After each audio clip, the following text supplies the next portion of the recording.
Hello everyone, कैसे हैं आप सब। कॉन्स्टिट्यूशनल डिज़ाइन के थर्ड पार्ट में आपका स्वागत है। इस पार्ट में हम यह देखने की कोशिश करेंगे कि इंडियन कॉन्स्टिट्यूशन को बनाने में कौन कौन से गाइडिंग वैल्यूज़ थे और किन किन बेसिक प्रिंसिपल को फोकस करके हमारा कॉन्स्टिट्यूशन बना है। तो जो पहला टॉपिक क्या क्या फ़िलासफ़ीज़ थी, इसको समझने के लिए हमें उस दौर के जो फेमस स्पीचेज़ रहे हैं, लोगों के जो व्यूज़ हैं, उसको हम देखने की कोशिश करेंगे। सबसे पहला व्यू जो है हमारे राष्ट्रपिता महात्मा गांधी का है। वो एक मैगज़ीन चलाते थे, यंग इंडिया, ठीक है। यंग इंडिया और हरिजन दो उनकी फेमस मैगज़ीन थी। यंग इंडिया में 1931 में उन्होंने जो है कॉन्स्टिट्यूशन के बारे में अपने व्यूज़ लिखे। क्या उन्होंने कहा है, बड़ी शानदार सी व्यूज़ हैं, उसको हमें पढ़ना चाहिए। I shall strive a constitution which will release India from all thraldom and patronage. मैं एक ऐसे कॉन्स्टिट्यूशन के लिए जो है कोशिश करना चाहता हूँ जो कि भारत को हर तरह के दासता और संरक्षण से मुक्त कर देगा, मीन्स भारत आज़ाद होगा। I shall work for a India in which poorest shall feel that it is their country and they have an effective voice. मैं एक ऐसा भारत को बनाना चाहता हूँ जिसमें हर गरीब जो है इस देश को अपना समझेगा और उसकी वॉइस भी इफ़ेक्टिव होगी। ये एक ऐसा देश होगा जिसमें कोई हाई क्लास और लो क्लास नहीं होगी। ये एक ऐसा देश होगा जिसमें सभी कम्युनिटी परफेक्ट हार्मनी के साथ रहेंगे। यहाँ पर कोई भी जो है अनटचेबिलिटी नहीं होगी और इंटॉक्सिकेटिंग ड्रिंक्स, शराब नहीं होगी और ड्रग्स नहीं होगी। Women will enjoy same rights as man. महिलाओं को भी जो है उतने ही राइट्स मिलेंगे जितने कि मैन को मिलते हैं। I shall be satisfied with nothing else. कहा कि इससे कम अगर मिलता है तो मैं उससे सेटिस्फाई नहीं होना चाहता। मैं जो हूँ इतनी सारी चीज़ें तो चाहूँगा कि सारे कम्युनिटी एक साथ अच्छे से रहें, ठीक है। जो वीकर सेक्शन है, जो सबसे गरीब है, उसकी भी वॉइस की इंपॉर्टेंस हो, कोई भेदभाव ना हो और अनटचेबिलिटी, शराब, ड्रग्स, इस तरह की चीज़ें बिल्कुल भी ना हो। ये एक है महात्मा गांधी का सपना था। दूसरा जो फेमस स्टेटमेंट है वो है भीमराव अम्बेडकर का। भीमराव अम्बेडकर कौन? भारत के लॉ मिनिस्टर थे और इनको फादर ऑफ इंडियन कॉन्स्टिट्यूशन बोलते हैं। इनका जो स्टेटमेंट है ये बड़ा इंपॉर्टेंट है। इन्होंने कहा, और इस पर एक पूरा क्वेश्चन बनता है। On 26 January 1950 we are going to enter in a life of contradiction. 26 जनवरी 1950 के बाद हम एक कॉन्ट्राडिक्टरी लाइफ में घुसने जा रहे हैं। क्यों? In politics we have equality. Politics में हमारे पास इक्वालिटी होगी। क्यों? क्योंकि हमारे पास इक्वल वोटिंग राइट होगा और हर कोई चुनाव जो है लड़ने की कैपेसिटी रखेगा। तो इस तरह से हर कोई जो है इक्वल हो जाएगा। But in social and economic life we will have inequality. कहा कि साहब पॉलिटिक्स में तो इक्वालिटी आ गई कि कोई भी चुनाव लड़ ले, कोई भी चुनाव जो है जीत करके नेता बन जाए, लेकिन जो इकोनॉमिक और सोशल लाइफ में इक्वालिटी नहीं आएगी, ठीक है। यहाँ पर वही बात है कि हर एक का 1 वोट होगा। कहा कि सोशल और इकोनॉमिक लाइफ में, कहा कि हमारा जो सोशियो इकोनॉमिक स्ट्रक्चर है उसमें जो है लोगों की वैल्यू जो है इक्वल नहीं है। सोसाइटी क्या कहती है कि साहब तुम अपर कास्ट हो, हम लोअर कास्ट हैं, तो यहाँ एक भेदभाव है। इकनॉमी क्या कहती है, साहब इस सोसाइटी में कुछ लोग बहुत अमीर हैं, कुछ कम अमीर हैं, कुछ जो है बेहद गरीब हैं। तो कहा कि जो है कि पॉलिटिक्स में आपने तो इक्वालिटी ला दी, लेकिन सोसाइटी और जो है इकनॉमी में अभी भी इनइक्वालिटी है। तो how long we continue to deny equality in our social and economic life. कब तक जो है हम सोशल और इकोनॉमिक लाइफ में इक्वालिटी को डिनाई करेंगे? If we continue to deny it for long we will do so only for putting our political democracy in peril. कहा कि अगर हम सोसाइटी और इकोनॉमी में अगर इक्वालिटी नहीं लाए तो जो पॉलिटिकल डेमोक्रेसी है ये बर्बाद हो जाएगा। तो कुल मिला के इनके कहने का आशय ये था कि साहब पॉलिटिक्स में आपने इक्वालिटी दे दी है तो ये अपने आप में सफिशिएंट नहीं है। सरकार को इस बात के लिए भी काम करना पड़ेगा कि जो वीकर सेक्शन है, जो गरीब तबका है, उसकी सोशल और इकोनॉमिक कंडीशन जो है अच्छी की जाए। अगर ऐसा नहीं होगा तो ये सारे के सारे लोग जो है विद्रोह कर देंगे और जो हमारी डेमोक्रेसी है ये ध्वस्त हो जाएगी। इस पर पूरा का पूरा एक क्वेश्चन बनता है। तो याद रखिएगा इस वीडियो को, अगर थोड़ा सा अगर ये चीज़ न समझ में आई हो तो थोड़ा सा बैक करके इसको फिर से समझ लीजिएगा। इसी तरह से तीसरा जो फेमस स्पीच है पंडित नेहरू का, जवाहरलाल नेहरू जो प्राइम मिनिस्टर थे जब देश आज़ाद हुआ उस दिन उन्होंने यह स्पीच दी थी। स्पीच का नाम है ट्रिस्ट विद डेस्टिनी। इसमें वो क्या कहते हैं, long years ago we made a tryst with destiny and now the time come when we shall redeem our place, not wholly in full measure but very substantially। कहा कि सालों पहले हमने भाग्य के साथ एक वादा किया था कि हमने उनको वादा किया था कि जो है हम अपने वादे को पूरी और यह वक्त मैं एक सेंटेंस गड़बड़ हो गया कि सालों पहले हमने भाग्य के साथ एक वादा किया था और आज ये वक्त आ गया है कि हम अपने उस वादे को पूरा करें, जहाँ तक हो सके यथासंभव इसको पूरा करने की कोशिश करें। At the stroke of midnight hour, कि जैसे ही आधी रात का घंटा बजेगा पूरी दुनिया सोई होगी और भारत जगेगा और उसे एक नई ज़िंदगी मिलेगी और वह आज़ाद होगा। A moment comes when comes which comes but rarely in history. कहा कि इतिहास में ऐसे मौके आते हैं लेकिन बहुत रेयरली ऐसे मौके आते हैं जब हम जो है एक पुराने युग को छोड़ करके एक नई दुनिया में प्रवेश करते हैं, जब एक देश की आत्मा को जो है आवाज़ मिलती है जिसे हज़ारों साल से दबाया गया था, उसे अपनी आवाज़ मिलती है। It is fitting that at this solemn moment we take the place of dedication to the service of India and her people to the still long cause of humanity. कहा कि ऐसे केस में हमारा ये ड्यूटी बन जाती है कि हम इस भारत और इसके लोगों की सेवा करने की कसम खाएं। फिर उन्होंने कहा कि freedom and power bring responsibility. कहा कि अगर किसी को फ्रीडम मिलती है और पावर मिलती है तो इसके साथ साथ रिस्पॉन्सिबिलिटी आती है। कहा कि इस असेंबली के पास आज फ्रीडम भी है, पावर भी है, तो हमारे लिए यह रिस्पॉन्सिबिलिटी है कि यह सॉवरेन बॉडी, सॉवरेन का मतलब इस पे अभी आगे भी डिस्कस होगा, सॉवरेन का मतलब एक ऐसी बॉडी जिसके हाथ में सुप्रीम पावर है डिसीजन लेने की अपने इंटरनल और एक्सटर्नल मैटर में, ठीक है। तो कहा कि हमारी जो असेंबली है वो सॉवरेन पावर रखती है, सॉवरेन बॉडी है, representing the sovereign people of India. कहा कि देश आज़ाद है या किसी का गुलाम नहीं है, तो इसलिए यह जो है भारत के सॉवरेन पीपल को रिप्रेजेंट करता है। तो उन्होंने कहा यह असेंबली की ड्यूटी है कि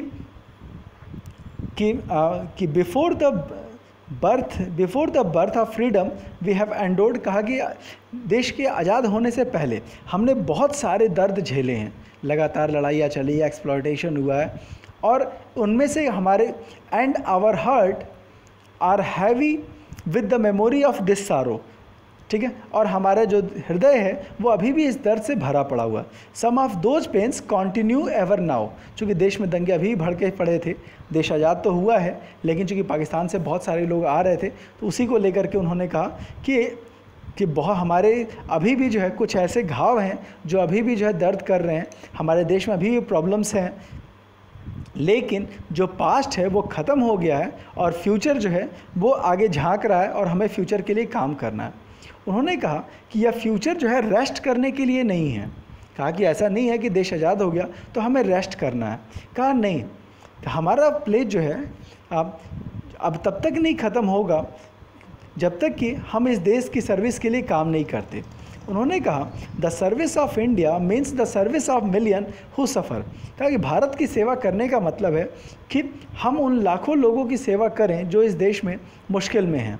it means ending of power and ignorance, कि देश में पावर कह रहा हूँ, पॉवर्टी और इग्नोरेंस ख़त्म होनी चाहिए, डिजीज़ ख़त्म होनी चाहिए, और इनइक्वालिटी ऑफ अपॉर्चुनिटी, कि कुछ लोगों को अच्छी अपॉर्चुनिटी नहीं मिलती, तो ये जो इनइक्वालिटी है ये ख़त्म होनी चाहिए।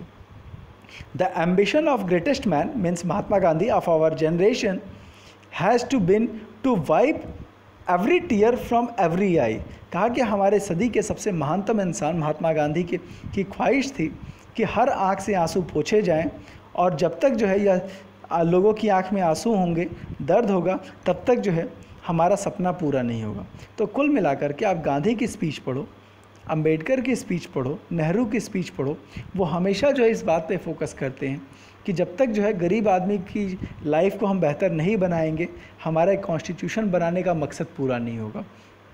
और आप देखोगे हमारे जो व्यूज़ हैं जो हमारे जो कॉन्स्टिट्यूशन के जितने भी आइडियोलॉजीज़ हैं वो इस बात पे फोकस करती है कि साहब गरीबों का सम्मान होना चाहिए, गरीबों की बेहतरी के लिए कानून बनने चाहिए।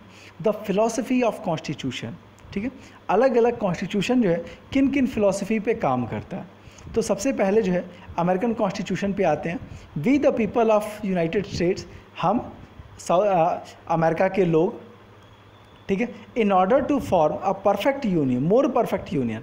अब ये मोर परफेक्ट यूनियन क्या था? क्या कि जिस समय अमेरिका आज़ाद हुआ उस समय 13 स्टेट में डिवाइडेड था, ठीक है। वहाँ पर जो है 13 ब्रिटिश कॉलोनियाँ थी जो आपस में यूनियन बना करके लड़ती हैं और ब्रिटेन से आज़ाद हो जाती हैं। तो उसके बाद उन्होंने डिसाइड किया कि वो लोग मिलकर के एक यूनियन बनाएंगे, ठीक है। तो उनका कहना ये था कि जो यूनियन बना है ये इतने तक ही नहीं रहेगा, इसको और परफेक्ट यूनियन बनाएंगे। और आज के डेट में उनके पास 50 से ज़्यादा 50 स्टेट है, ठीक है। तो पहली चीज़ उन्होंने कही कि हम जो है एक मोर परफेक्ट यूनियन बनाएंगे। इस्टेब्लिश जस्टिस, देश में जस्टिस को इस्टेब्लिश करेंगे। Ensure domestic tranquillity, it means कि हम जो है शांति इस्टेब्लिश करेंगे, चूँकि लगातार लड़ाइयाँ चल रही थी तो हमको जो है देश में शांति इस्टेब्लिश करनी है। प्रोवाइड कॉमन डिफेंस, सबकी सुरक्षा करेंगे। प्रोवाइड जनरल वेलफेयर, सबकी भलाई करेंगे। And secure the blessing of liberty, और जो लिबर्टी की ब्लेसिंग है, सबको जो आज़ादी मिली है इसको सिक्योरिटी देंगे। टू आवर सेल्फ, खुद की आज़ादी इंश्योर करेंगे। And to our posterity means जो हमारे जो अपकमिंग जनरेशन है उनकी भी आज़ादी को इंश्योर करेंगे। Do ordain and establish this constitution of United States of America. तो इतनी चीज़ों के लिए हम अमेरिका का कॉन्स्टिट्यूशन बनाते हैं। तो क्या क्या चीज़ें? परफेक्ट यूनियन जो है, एस्टेब्लिश जस्टिस जो है, डोमेस्टिक शांति, common defence, general welfare, liberty अपने लिए भी और जो है अगली जनरेशन के लिए। इसलिए उन्होंने अपना कॉन्स्टिट्यूशन बनाया, ठीक है। साउथ अफ्रीका पे आते हैं। साउथ अफ्रीका में क्या क्या बातें आती है? We the people of South Africa, हम साउथ अफ्रीका के लोग आप यह रिकॉग्नाइज़ करते हैं कि पास्ट में इनजस्टिस हुआ था। याद रखिए इनजस्टिस क्या था? तो अपार्थाइड सिस्टम था और जो है जो ब्रिटिश लोग उनको गुलाम बना के रखे थे। Honour those who suffered for injustice and freedom of land, ठीक है। अब यहाँ दो लोगों के लिए कहता है कि हम उन लोगों का सम्मान करते हैं जिन्होंने जस्टिस और फ्रीडम, इस ज़मीन पर जस्टिस और फ्रीडम के लिए जो है लड़ाई लड़ी है। जस्टिस के लिए कौन लड़ा? ब्लैक लोग। और फ्रीडम के लिए कौन लड़ा? क्योंकि आपको पहले बताया था कि वहाँ के वाइट्स लोग अंग्रेज़ों को भगाने के लिए ऑलरेडी एक लड़ाई लड़ चुके थे। तो हम दोनों का सम्मान करते हैं। रिस्पेक्ट दोज हु वर्कड, थोड़ा सा इसको जो है ब्रॉड कर दे रहे हैं। Respect those who had worked for to build and develop our country, कि हम उनकी भी रिस्पेक्ट करते हैं जिन्होंने इस देश को बनाने और विकास करने में योगदान दिया। Believe that South Africa belong to all those who live in, हम यह विश्वास करते हैं कि साउथ अफ्रीका उन सभी का है जो इसमें रहते हैं। यूनाइटेड इन डाइवर्सिटी, हमारा देश डाइवर्सिटी वाला है और उसके बाद भी यूनाइटेड है। We therefore through our freely elected representative, कहा कि हम अपने जो है इलेक्टेड रिप्रेजेंटेटिव के थ्रू इस कॉन्स्टिट्यूशन को जो है अपने देश का सुप्रीम लॉ जो है डिक्लेयर करते हैं। और जो है deal with division of the past, कहा कि जो पास्ट में जो हमारे बीच डिवीज़न थे ब्लैक्स और वाइट्स के, उसको जो है हम ये ख़त्म करते हैं। And establish a society based on democratic value, कहा कि हम एक ऐसी सोसाइटी बनाना चाहते हैं जो डेमोक्रेटिक वैल्यू पे हो, सोशल जस्टिस पे हो और फंडामेंटल ह्यूमन राइट्स पे हो। तो एक ऐसी सोसाइटी होगी जो डेमोक्रेटिक वैल्यू पे होगी, सोशल जस्टिस पे होगी और फंडामेंटल ह्यूमन राइट्स पे होगी। कहा कि हम जो है एक ऐसा फाउंडेशन बनाना चाहते हैं जो डेमोक्रेटिक होगा और ओपन सोसाइटी होगा, सबको फ्रीडम होगी। In which government is based on the will of people, जिसमें सरकार जो है जनता की भावनाओं पर चलेगी। And every citizen is equally protected by law, और हर एक आदमी को कानून के द्वारा इक्वली प्रोटेक्शन मिलेगी। पहले क्या था? कानून जो है वाइट्स लोगों को प्रोटेक्ट करती थी और ब्लैक्स को कभी भी गोली मार दो चलेगा, ये था अपार्थाइड सिस्टम में। उन्होंने कहा कि we will improve quality of life of all citizen, हम सभी की लाइफ को इम्प्रूव करेंगे। And free the potential of each person, हर एक के अंदर जो भी पोटेंशियल है उसको जो है हमें फ्री करेंगे, ठीक है। Build a united democratic South Africa, हम जो है यूनाइटेड डेमोक्रेटिक साउथ अफ्रीका बनाएंगे। Able to take its rightful place in sovereign state in the family of nation. हम इसको इतना महान बनाएंगे कि दुनिया भर के राष्ट्रों के बीच में इसका सम्मानपूर्ण स्थान होगा। May God protect our people, हे ईश्वर हमारे जो है देश को प्रोटेक्ट कीजिए। ठीक है, नीचे जो है ये अलग अलग लैंग्वेजेस में सेम बात लिखी गई है। ठीक है, ये हो गई उनकी कहानी। अब इंडियन प्रीएम्बल क्या कहता है? इंडियन प्रीएम्बल को जो है पढ़ना और समझना बहुत ज़रूरी है। ठीक है, we the people of India, तो हमारा जो कॉन्स्टिट्यूशन है कौन बना रहा है? तो हम भारत के लोग। ठीक है, having solemnly resolve to constitute India into sovereign. एक एक वर्ड की मीनिंग समझना है, क्योंकि इन वर्ड्स की मीनिंग ही जो है एग्जाम में पूछता है, और आगे पॉलिटिक्स जहाँ कहीं भी आपके कॉम्पिटिटिव एग्जाम में आएगा तो इन्हीं वर्ड्स की मीनिंग आती है। सॉवरेन का मतलब क्या? सॉवरेन का मतलब कि हमारा जो देश होगा वो सुप्रीम होगा अपने इंटरनल और एक्सटर्नल डिसीजन के लिए। मीन्स हमारे देश में कौन से कानून बनेंगे और बाहर हमको किस देश से रिलेशन रखना है या नहीं रखना, इसके लिए हम किसी से पूछने नहीं जाएंगे, हमारा देश खुद से डिसीजन ले सकता है। सोशलिस्ट, सोशलिस्ट का मतलब हमारा देश पूरे समाज की भलाई के लिए काम करेगा, ये नहीं कि कुछ खास इंडिविजुअल्स के लिए काम करेगा। ठीक है, सेकुलर, हमारा देश सेकुलर होगा, इट मीन्स सभी धर्मों का सम्मान करेगा और किसी भी धर्म के साथ भेदभाव नहीं करेगा। अगेन मैंने आपको बताया था कि इंडियन सेकुलरिज्म जो है वेस्टर्न सेकुलरिज्म से अलग है, क्योंकि ये कहता है कि अगर धर्म गलती करता है तो हम उस गलती को रोकेंगे। डेमोक्रेटिक रिपब्लिक, डेमोक्रेसी आपको पता है एक ऐसा सिस्टम जिसमें जो है सरकार जो है इलेक्टेड लोग चलाते हैं। ठीक है, रिपब्लिक, तो रिपब्लिक का सीधा सा मतलब ये है कि सारे लोग इक्वल स्टेटस पे होंगे, किसी को जो है हाई क्लास या लो क्लास नहीं माना जाएगा। जैसे आप लंदन में जाते हैं तो एक बंदा राजा होता है, सॉरी ब्रिटेन में जाते हैं तो एक बंदा राजा है, वो बाई जनरेशन जो है वो राजा ही बनेगा, उसको कॉमन पब्लिक का दर्जा नहीं मिलेगा। ठीक है, एडिशनली कुछ लोग पैदाइशी लॉर्ड होते हैं। तो रिपब्लिक ये कहता है कि हमारे ऐसा कोई भेदभाव नहीं है, सारे लोग सेम लेवल पे होंगे।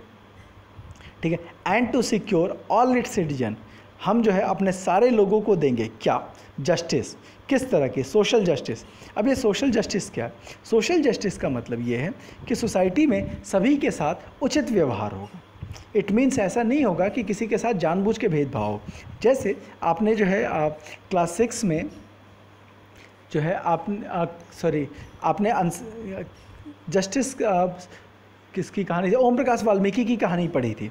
उसमें क्या था, ओम प्रकाश वाल्मीकि को जानबूझ करके ये कहा जाता था कि आपको जो है ज़मीन पे बैठना है, घर की जो है साफ़ सफाई, स्कूल की साफ़ सफाई करनी है, और उसका भेदभाव होता था।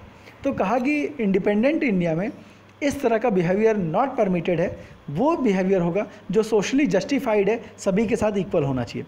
इकोनॉमिक जस्टिस, हर एक की भलाई के लिए काम होगा। ऐसा नहीं होगा कि कोई गरीब है इस कारण जो है उसको जो है फैसिलिटी ना मिले। इसीलिए देखो सरकार स्कूल कॉलेज हॉस्पिटल बनाती है कि किसी को, कोई आदमी इसलिए जो है आप मतलब लाइफ में ग्रो ना कर पाए कि जो है वो गरीब है। सबके लिए सरकारी हॉस्पिटल हैं, जो है स्कूल हैं, कॉलेज हैं, ताकि सबको अच्छी एजुकेशन मिले, सभी आगे ग्रो कर सकें। पॉलिटिकल जस्टिस, चाहे वो लोअर कास्ट का हो या अपर कास्ट का हो, सभी लोग चुनाव लड़ सकें, सभी लोग जो है वोट दे सकें। तो ये हमारा कॉन्स्टिट्यूशन इंश्योर करता है। लिबर्टी ऑफ थॉट, आपको अपने विचार रखने की आज़ादी है, सोचने की आज़ादी है, सॉरी, कि आप कुछ भी जो है आप सोच सकते हैं, कोई आपको मना नहीं करेगा। एक्सप्रेशन, आपको अपनी बात रखने की आज़ादी है कि कोई आप जो है अपनी बात दूसरों से रख सकते हो, कोई ये नहीं कहेगा कि तुम्हारा व्यू गलत है इसलिए तुम्हें चुप रहना, नहीं, आप अपनी बात रखने के लिए फ्री हैं। बिलीफ, आपकी जो भी आस्था है फॉलो कीजिए। फेथ एंड वर्शिप सेम है, आपकी जो है पूजा पद्धति है, जैसे भी आप पूजा करना चाहें कर सकते हैं, आपको इस बात की आज़ादी है, आपको कोई भी मना नहीं करेगा। इक्वालिटी ऑफ स्टेटस, इंडिया में जितने भी लोग होंगे सबका स्टेटस इक्वल होगा, from president to a common man, all are at same level, और जो है सब में जो है सबको एक जैसी चीज़ें मिलेगी। And opportunity, equality of opportunity, doesn't matter आप किस घर के हो, कोई फ़र्क नहीं पड़ता, हर एक टॉप लेवल पोस्ट सभी के लिए ओपन है। इट मीन्स कि आप अक्सर जो है देखोगे कई सारे IAS जो है बनने वाले जो लोग होते हैं, पता चलता है किसी रिक्शे वाले के बेटे हैं, किसी लोअर क्लास के बेटे हैं, तो ये है इक्वल अपॉर्चुनिटी। अगेन सेम देखो, आज जो है नरेंद्र मोदी हमारे प्राइम मिनिस्टर हैं, कहा जाता है कि वो किसी ज़माने में चाय बेचा करते थे, तो ये दिखाता है कि एक लोअर से लोअर बंदा जो है, लोग बैकग्राउंड से आने वाला बंदा भी जो है इतनी ऊंचाई तक जा सकता है। हमारे जो प्रेसिडेंट डॉक्टर कलाम भी जो है बहुत लो बैकग्राउंड से थे, फिर भी वो देश की सबसे टॉप पोस्ट प्रेसिडेंट पोस्ट पर आते हैं। And to promote among them, Bharat के सभी लोगों में हम क्या प्रमोट करना चाहते हैं, दैट इज़ फ्रैटर्निटी, सभी के भीतर जो है फ्रैटर्निटी भाईचारा होगा। एंड डिग्निटी ऑफ इंडिविजुअल, हर एक की अपनी सेल्फ रिस्पेक्ट होगी और कोई भी जो है उसको हार्म नहीं करेगा, आप किसी का मजाक नहीं उड़ा सकते, जो है ये गवर्नमेंट इंश्योर करती है। यही वजह अक्सर आप देखोगे मानहानि का केस ठोक देते हैं लोग कि साहब इसने मेरी इंसल्ट की है तो आपके खिलाफ मानहानि का केस ठोका जा रहा है। And unity and integrity of nation, कि हमारे देश की जो यूनिटी है और इंटीग्रिटी है हम इसको इंश्योर करेंगे, देश के जितने भी लोग हैं इस चीज़ को इंश्योर करेंगे हमारा देश यूनाइटेड रहे और इंटीग्रेट रहे। In our constituent assembly, starting था we the people of India, हम भारत के लोग, हम इस कॉन्स्टिट्यूएंट असेंबली में 26 नवंबर 1949 को डू हियर बाय एडॉप्ट, हम इस कॉन्स्टिट्यूशन को अडॉप्ट करते हैं, इनैक्ट करते हैं, आज से जो है स्टार्ट करते हैं, अडॉप्ट करते हैं, ग्रहण करते हैं, रिसीव करते हैं, इनैक्ट स्टार्ट करते हैं, and give to our self, इस कॉन्स्टिट्यूशन को हम ही खुद को दे रहे हैं। इट मीन्स कि कोई ब्रिटिश हमको ये कॉन्स्टिट्यूशन नहीं दे रहा, हमने ही बनाया है और हम खुद को ही दे रहे हैं। तो ये भी अपने आप में एक बड़ा प्रूफ है कि साहब इस कॉन्स्टिट्यूशन को हमने बनाया है, ये हमारा कॉन्स्टिट्यूशन है, ये ब्रिटेन के द्वारा दिया गया नहीं है। Next is institutional design. तो कॉन्स्टिट्यूशन जो है, अब ये तो हो गई क्या क्या वैल्यूज़ थे, अब यहाँ पर आता है कि कॉन्स्टिट्यूशन के अंदर क्या क्या चीज़ें हैं। तो बेसिकली यहाँ पर इंस्टीट्यूशनल अरेंजमेंट है कि सरकार कैसे बनेगी, क्या क्या जो है लोगों के राइट्स होंगे, क्या क्या ड्यूटीज़ होंगे, क्या क्या चीज़ें हो गई। तो स्ट्रक्चर हो गया, ठीक है, सरकार का स्ट्रक्चर कैसा होगा, फंक्शन, ठीक है, सरकार क्या क्या काम करेगी, कौन सी ऑर्गेनाइजेशन कौन सा काम करेगी, हमारे राइट्स हो गए, ठीक है, हमारे ड्यूटीज़ हो गए। याद रखना ये ड्यूटीज़ बाद में ऐड किए गए हैं, ओरिजिनल कॉन्स्टिट्यूशन में नहीं था। तो ये सारी चीज़ें जो है कॉन्स्टिट्यूशन में ऑलरेडी मेंशन की गई है, ठीक है। इसके बाद जो है कॉन्स्टिट्यूशन जो है, अब जो उसकी लैंग्वेज है वो बड़ी लीगल टर्मोलॉजी है। मतलब आप देखोगे इंडियन कॉन्स्टिट्यूशन बनाने वाले जो मोस्ट ऑफ लीडर थे ना, वो सारे के सारे वकील थे। इसी कारण इंडियन कॉन्स्टिट्यूशन की जो लैंग्वेज है वो बड़ी कॉम्प्लिकेटेड लगती है, लेकिन जो बातें हैं वो बड़ी सिंपल हैं। चूँकि वकील लोग थे तो वकीलों की जो लैंग्वेज ही होती है बड़ी कॉम्प्लिकेटेड होती है, बट बातें बहुत सिंपल हैं। क्या होगा कि चुनाव कैसे होंगे, चुनाव करने के बाद किस तरह से सरकार चुनी जाएगी, सरकार में किस तरह से पावर का डिस्ट्रीब्यूशन होगा, सरकार कैसे काम करेगी। तो ये सारी चीज़ें जो है, लोगों के राइट्स क्या होंगे, लोगों की ड्यूटीज़ के क्या होगी, अगर कोई किसी के राइट का वायलेशन कर रहा है तो हम कैसे बच सकते हैं। तो ये सारी चीज़ें भी जो है कॉन्स्टिट्यूशन डिज़ाइन में है, और ये सारी चीज़ें आपको बाकी सारे चैप्टर्स में मिलेगी आगे आने वाले चैप्टर्स में। तो इन चीज़ों के बारे में डिटेल से इस चैप्टर में भी नहीं दिया हुआ है, ठीक है। और ये अभी जो है इसको एक्सप्लेन करने का कोई मतलब नहीं है, क्योंकि आगे के चैप्टर में ये चीज़ें डिटेल से मिलेगी। तो फाइनली ये चैप्टर ख़त्म होता है। उम्मीद करता हूँ वीडियो पसंद आया होगा और सारी चीज़ें समझ आई होगी। अगर कहीं कोई कन्फ्यूज़न हो तो कमेंट बॉक्स में ज़रूर मेंशन कीजिए। धन्यवाद, आपका दिन शुभ हो।